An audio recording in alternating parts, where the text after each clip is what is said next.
ఉన్నది, అదేంటికి పనికిరాదు. జోగు రామన్నని ఓడించాలంటే ఖచ్చితంగా మీ ఓటు చేతి గుర్తుకే వేయాలని నేను విజ్ఞప్తి చేస్తున్నా. మరి పాయల్ శంకర్ ని పైసలు ఇచ్చి ఇంకా కొంచెం జోగు రామన్ ఎందుకు తింపుతున్నాడంటే కంది శ్రీనివాస్ రెడ్డి గెలుస్తున్నాడు. ఆ కంది శ్రీనివాస్ రెడ్డి ఓట్లు చీల్చతందుకు, ప్రభుత్వ వ్యతిరేకత ఓటు చీల్చతందుకు పాయల్ శంకర్ ని నిలబెట్టిండు. డబ్బులు కూడా జోగు రామన్ ఇస్తుండట. అర్థమైందా? మీరు జాగ్రత్తగా మీరు ప్రణాళిక వేసుకోండి. నేను ఒకటే చెప్తున్నా, పాయల్ శంకర్ ఓట్లు చీల్చతందుకే నిలబడ్డాడు. అతను ఎప్పుడు గెలవడు. పువ్వు గుర్తు కోటేసి ఆదిలాబాద్ భవిష్యత్తుని కథం చేయకుల్ని మళ్ళా మన మధ్య ఓట్లు చీల్తే మళ్ళా జోగురామన్ అనే బయటపడే అవకాశం ఉంటుంది. అర్థమైందా? అందరికి అర్థమయ్యేటట్టు చెప్పండి. అందరికి ఇంటింటికి అర్థమయ్యేటట్టు చెప్పండి. ఇంకొకటి చెప్తున్నా, మీరు గుర్తుపెట్టుకోండి. ఆదిలాబాద్ లో ఓన్లీ, చేన్లకు ఓన్లీ, బేలకు ఓన్లీ, జైనత్కు ఓన్లీ. నీకేం కావాలనిపిస్తుంది? ఆడవాళ్ళు, మా మహిళలు, అక్క చెల్లెమ్మలు ఏం చెప్తున్నారు? ఓళ్ళు చెప్పినా కందికే ఎత్తాం, చేతికి ఎత్తాం, ఈసారి చేతికే ఎత్తాం. ఏ ఊళ్ళైనా ఇదే చర్చ, అవునా కాదా? ఎక్కడికి పోయినా మీరు అందులో అడుగుంది, ఏ ఊళ్ళైనా ఇదే చర్చ. కందికి ఎత్తాం, గబరిక పిల్లలకి ఎత్తాం, ఆ పిల్లలకి ఎత్తాం, పిల్లలకి ఎత్తాం. కొంతమందికి పూర్తి పేరు కూడా నాకు తెలియదు పాపం. కంది అంటారు కంటే కందికి ఎత్తాం, కందికి ఎత్తాం, కందికి ఎత్తాం. జోగు రామని మాత్రం ఈసారి గెలవనీయమని ఏ ఆడబిడ్డలైనా ఒకటే కోరుతున్నారు. అవునా కాదా? అవునా కాదా? నేనెవ్వరిని కూడా ఒకటే అడుగుతున్నా, కాంగ్రెస్ పార్టీకి చేతి గుర్తుకు ఒక్క అవకాశం ఇల్లి. జోగు రామన్నకు 4 సార్లు అవకాశం ఇచ్చిండ్రు, నాకు ఒక్క అవకాశం అని అడుగుతున్నా. ఇస్తారా? అందరూ ఒక్క అవకాశం ఇస్తారా? చేతి గుర్తులు గెలిపిస్తారా? ఇంకొకటి కూడా మీ అందరికి నేను హామీ ఇస్తున్నా. నేను 13 ఏళ్ళు అమెరికాలో ఉన్నా, అక్కడనే చదువుకున్నా. నేను కూడా గరీబ్ వాళ్ళ ఇంట్లోనే పుట్టిన, నేను కూడా చిన్న కుటుంబంలో పుట్టిన. మా బాపుకు 8 ఎకరాల భూమి ఉండే, నన్ను బాకీలు చేసి చదివించిండు, అమెరికా దాకా పంపించిండు. నేను డబ్బులు నాకు దేవుడు ఆనందం ఇచ్చిండు. నేను డబ్బులు సంపాదించడానికి రాజకీయంలోకి రాలేదు, మంచి పేరు సంపాదించడానికి రాజకీయంలోకి వచ్చినా. నేను చచ్చిపోయినంత కూడా నా పేరు 100 ఏళ్ళు గుర్తుపెట్టుకోవాలన్నటువంటి, ప్రజలు గుర్తుపెట్టుకోవాలన్నటువంటి పేరు సంపాదించడం కోసం నేను రాజకీయాలకు వచ్చిన. నాకు ఒక్కసారి మీరు ఆశీర్వాదం పెడితే ఈసారి ఏ సర్వేలైనా కంది శ్రీనివాస్ రెడ్డి చేతి గుర్తే గెలుస్తున్నాడని చెప్తున్నాయి. 13% మనం జోగు రామన్న కంటే ముందు ఉన్నాం. ఓట్లు పడితే 13% అంటే ఇళ్ళలో ఎలక్షన్ జరిగితే 26,000 మెజార్టీతో కాంగ్రెస్ పార్టీ చేతి గుర్తు గెలుస్తున్నది గుర్తుపెట్టుకోండి. ఇవన్నీ జోగు రామన్నకు తెలిసినాయి. ఇక కుట్రలకు తెరలేపిండు. నేను ఎవరిని కూడా ఎప్పుడేమనను, ఒకటే ప్రశ్న అడుగుతా. పాయల్ శంకర్ గురించి మీకు తెలిసే, జోగు రామన్న పాయల్ శంకర్ ఒకటే. మరి అల్లూరి సంజయ్ రెడ్డి గారు, మీరు ఎవరి ఓట్లు చీల్చడానికి ఇండిపెండెంట్ గా నిలబడ్డారు? మీకు డబ్బులు ఎవరు ఇస్తున్నారు? ఎన్ని కోట్లు జోగు రామన్న గారు ఇచ్చారు? 4 కోట్ల 6 కోట్ల? సంజయ్ రెడ్డి గారు సమాధానం చెప్పండి. నేను ఒకటే అడుగుతున్నా.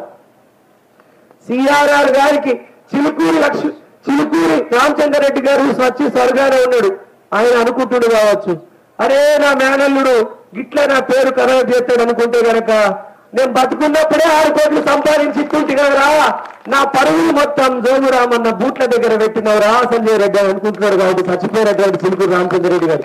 నేను ఎవరు ఏమట్లేదు, ఒకటే అడుగుతున్నా. సంజయ్ రెడ్డి గారు, మీరు ఎవరి ఓట్లు చీల్చడానికి, ఎవరిని గెలిపించడానికి మీరు నిలబడ్డారు? జోగు రామన్నని గెలిపించడానికి కాదా? ఇంటికట్టే ఛాయ లేని సంజయ్ రెడ్డి గారు, నీళ్ళ మాటలు లేని సంజయ్ రెడ్డి గారు లక్షల పైసలు ఇట్లా వస్తున్నాడు. ఆలోచన చేయండి. మీరు ఎవరి పైసలు, ఎక్కడి నుంచి వచ్చిన పైసలు చూసింది రాకి ఇట్లా జోగు రామన్న. గంధ సుజాతక్క, నన్ను మస్తు తిడుతున్నావురా, తిట్టు, నీ తిట్లన్నీ నాకు ఆశీర్వాదాలు అయితే. నువ్వు తిట్టెంతని తిట్టున్నాను. కానీ కాంగ్రెస్ పార్టీ నీకు 2 సార్లు అవకాశం ఇచ్చింది, ఎమ్మెల్యేగా పోటీ చేసే అవకాశం. నువ్వు పోయిన ఎలక్షన్లలో జోగు రామన్న కమ్ముడు పోతుందని ఆదిలాబాద్ ప్రజలందరూ అంటున్నాక, మళ్ళా ఈసారి కూడా ఎన్ని కోట్ల కమ్ముడు పోయినా వచ్చిందట. సమాధానం చెప్పాక నన్ను తిట్టు, నీ తిట్లన్నీ నాకు దీవెన అవుతాయి. మీరందరూ కలిసి జోగు రామన్న పరి కుట్ర నువ్వెన్ని కోట్లు తీసుకున్నావక్క? 4 కోట్ల 6 కోట్ల చెప్పక్క. మీరు నేను అడుగుతున్న ప్రశ్న కాదు, సాంగ్ర గ్రామ ప్రజలు, ఆదిలాబాద్ ప్రజలు అడుగుతున్న ప్రశ్న అక్క. ఎన్ని కోట్లకు? మంచికి ఎన్ని కోట్లు పుట్టినాయి? 4 కోట్ల, మంచికి 6 కోట్ల. పైసలు నీళ్ళగా వంచుతున్నారు కదా ఎవరిని గెలిపించడానికి? జోగు రామన్నని గెలిపించడానికి. చూసిందా? నేను మీకు ఎప్పటి నుంచో చెప్తున్నా, జోగు రామన్నంత అత్యంత అవినీతి పరుడు ఆదిలాబాద్ జిల్లాలో లేడు, అత్యంత ధనవంతుడు కూడా ఆదిలాబాద్ జిల్లాలో లేడు. జోగు రామన్నని మళ్ళా గుర్తుపెట్టుకోండి. ప్రజలందరూ అంటున్నారు, మంత్రి ఇంద్రకరణ్ రెడ్డి కంటే కూడా అత్యంత ధనవంతుడు జోగు రామన్నని అంటున్నారు. ఎందుకు తెలుసా? మహారాష్ట్రలో 1000 ఎకరాల భూములు అన్నారట జోగు రామన్న. ఆ పైసలన్నీ తెచ్చి ఇండిపెండెంట్ సంతలో అంగట్ల ఎద్దులు తీరు నాయకుడు కొంటున్నాడు జోగు రామన్న. ఇంతమంది ఒక్క పిల్లని మీద ఇంతమంది పడుతున్నారు. ఒక్క పిల్లని మీద, చిన్న పిల్లని మీద ఇంతమంది పడుతున్నారు. అంటే అర్థమైందో మీకు? ఎక్కడ చూసినా కందిగాలే చేతుగాలే ఉన్నది. ఎక్కడ చూసినా ఓ జోగు రామన్న 350 కోట్లు కాదు, నువ్వు 500 కోట్లు కలిసి పెట్టినా కంది శ్రీనివాస్ రెడ్డి చేతు గుర్తులు ప్రజలు గెలిపించేందుకు సిద్ధంగా ఉన్నారని ఆయనకు జోగు రామన్నకు అర్థమైంది. ఇప్పుడు ఏమంటున్నారంటే, ఇక ఇద్దరు బాపు కొడుకు మధ్యలో కోట్లాడు జరుగుతున్నాయి. కొడుకు జోగు మహేందర్, సైకో మహేందర్ ఏమంటుండు?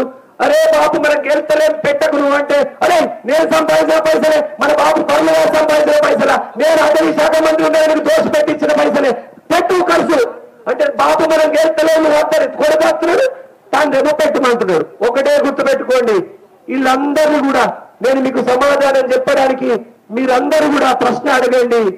జోగు రామన్నని గెలిపించడానికి ఇంతమంది ఒక్కటైంది. నేనెవ్వరిని కూడా జోగు రామన్న మీకు మద్దతు తెలిపే వాళ్ళు, నా ఓట్లు చీల్చాలనుకుంటే వాళ్ళు, మీరొక్కటి గుర్తుపెట్టుకోండి.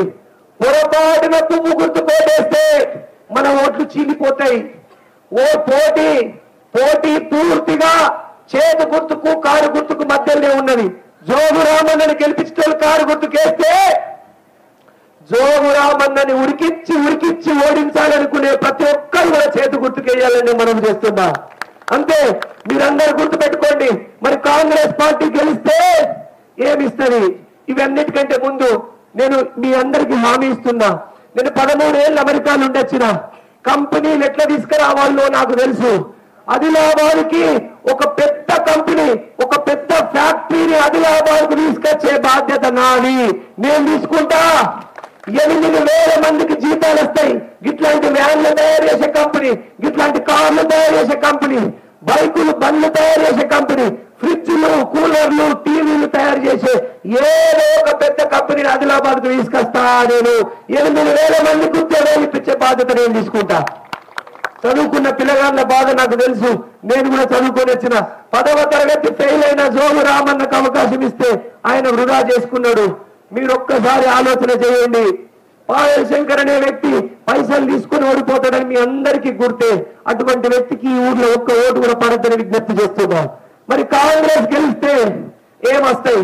ఇది సోనియా గాంధీ ప్రకటించిన 6 గ్యారంటీ హామీలు. అర్థమైందా? 6 గ్యారంటీ హామీలు. కాంగ్రెస్ గెలిస్తే పింఛన్ ఎంత వస్తుంది? ఎంత పింఛన్ వస్తుంది? గట్టిగా 4,000 చేతులు ఎత్తున్నాయి. ఎంత వస్తుంది పింఛన్? 4,000 పింఛన్ వస్తుంది కాంగ్రెస్ పార్టీ గెలిస్తే. అర్థమైందా?